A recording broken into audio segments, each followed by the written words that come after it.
போய்கிட்டே இருக்கு. தேவையில்லாமல் எய்தாப்பில் வேலை பார்த்துக்கிட்டே இருக்காங்க. என்னன்னு தெரியல, இன்னமும் வந்து தேங்கி நிற்கிது, கண்டுக்கவே மாட்டேங்கிறாங்க. இப்போ ஏதோ ஒரு வந்திருக்காரு, அதனால அவர் ஏதோ ஆக்ஷன் எடுக்கிறாங்க. ஆள் இருக்கிற வரைக்கும் அவர் ஆக்ஷன் எடுத்துருக்க மாதிரி தெரியுது. இப்போ இது வந்து எடுத்துக்கிறாங்க. வரக்கூடிய தண்ணி வர்றது வந்து என்ன அவங்க நிப்பாட்டலை. எந்த இடத்துல இருந்து இன்னும் வெளியேறிக்கிறதோ அந்த இடத்துல இருந்து வெளியேறிக்கிட்டு, இங்கிருந்து வெளியேறிக்கிறது, இங்கிருந்து வெளியேறிக்கிறது. இது தாழ்வான ஏரியானால இந்த இடத்துல வந்து நிற்கிது. பொதுவாக வந்து இதனால பிரச்சனைகள் என்னென்ன இருக்கு? இதனால வந்து தெரியல, சாதாரண ஒரு சின்ன தேங்கி நிற்கிறது. அதனால நோய், காய்ச்சல் எல்லாம் நிறைய விதவிதமான நோய்கள்லாம் வருது. இப்போ இன்னைக்கு தெரியாத நோய்கள்லாம் வந்துகிட்டே இருக்கு. இதுக்கான ஆக்ஷன் எடுக்க முடியாது. சாதாரண ஒரு காய்ச்சல் போனோம்னாலே பெரிய பெரிய நோய்கள் தான் வந்து கொண்டு இருக்குது. இதுக்கு ஆக்ஷன் எந்த விதமான அரசியல் உள்நோக்கமும் இல்லாமல் சொல்கிறேன். கிட்டத்தட்ட ஒரு 45 நாள் 50 நாளைக்கு மேலே வந்து இந்த பகுதியில் வந்து இந்த சாக்கடை நீர் வந்து ரோட்டில் நிற்கிது. இதை வெளியேற்றுவதற்காக இந்த நகராட்சி நிர்வாகம் எந்த இடத்துலையுமே எந்த விதமான வேலையுமே செய்யலை. இந்த தண்ணி நிற்கிறதுனால எவ்வளோ பெரிய விஷயங்கள்லாம் தப்பாக நடந்துருப்பாருங்க. சின்ன குழந்தைகள் இந்த கடைக்கு வருது, அதுக்கு கொசு கடித்து ஒரு மலேரியா வந்துடும், டெங்கு வந்துடும், பல வைரஸ் நோய்கள் என்னென்ன இருக்க அத்தனையுமே வந்துடும். அது இன்னொன்று பஸ் ஸ்டாண்டுக்கு எதிர்த்தாப்புல சாப்பிட வரணும். ஒரு சாப்பிட வரானா எப்படி சாப்பிட வருவேன், முகத்தை சுழிச்சிட்டு வரேன். நீங்கள் ஒரு பத்திரிகையாளரை உங்கள்கிட்ட நான் கேட்குறேன், இப்படி இருந்தால் நம்ம வீட்டுக்கு முன்னாடி இந்த மாதிரி இருந்துச்சுனாக்கணும் இந்த இது நம்ம ஏற்றுக்குருவோமா?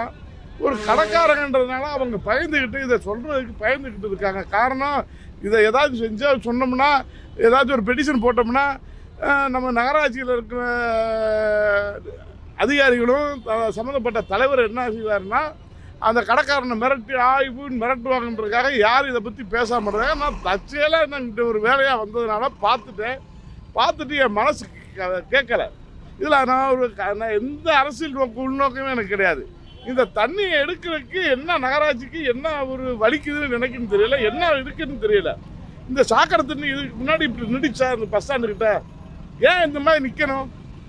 எதுக்காக நிற்கணும்ன்றது அவங்களுக்கு தான் தெரியணும். ஒரு பெரிய மழை பெஞ்சிச்சு அதனால வந்து தண்ணி நின்றுச்சு அப்படின்னா போல எதுவுமே இல்லை. சாக்கடை தண்ணி நிற்குது, சாக்கடையில் தண்ணியே போல, சாக்கடையிலேருந்து தண்ணி பூரா வெளியே வருது.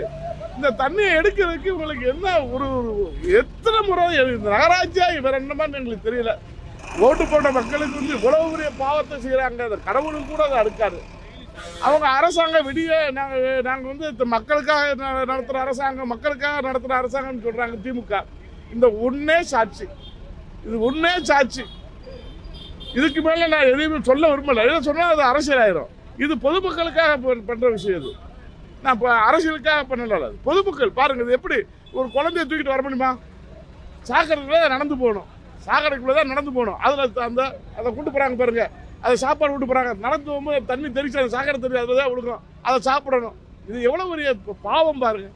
இந்த பாவத்துக்கு ஒரு முடிவு கட்டால் இந்த இடத்த விட்டு எந்திரிச்சு போக மாட்டேன். இதை செய்யலைன்னு சொன்னால் கிட்டத்தட்ட மிகப்பெரிய லெவலில் பெரிய போராட்டத்தை கொண்டு வந்துருவேன். அதான் அரசியல் ரீதியாக பரமானது. இப்போ வந்து சராசரி மனிதனாக நான் வந்திருக்கேன். இதை செய்யலைன்னு சொன்னால் உடனடியாக செய்யணும். செய்யலைன்னு சொன்னால் அடுத்த கட்ட நடவடிக்கை எங்கள் மாவட்ட ஆட்டையும் முன்னாள் அமைச்சர்கிட்ட கலந்து ஆலோசித்து மிகப்பெரிய லெவலில் அதை நான் பெரிய ஆர்ப்பாட்டத்துக்கு நான் ரெடி பண்ணிடுவேன்.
பெற்றுக்கொள்ள நமது அம்மா இணையதள தொலைக்காட்சியை சப்ஸ்கிரைப் செய்து அருகில் உள்ள பெல் ஐகான்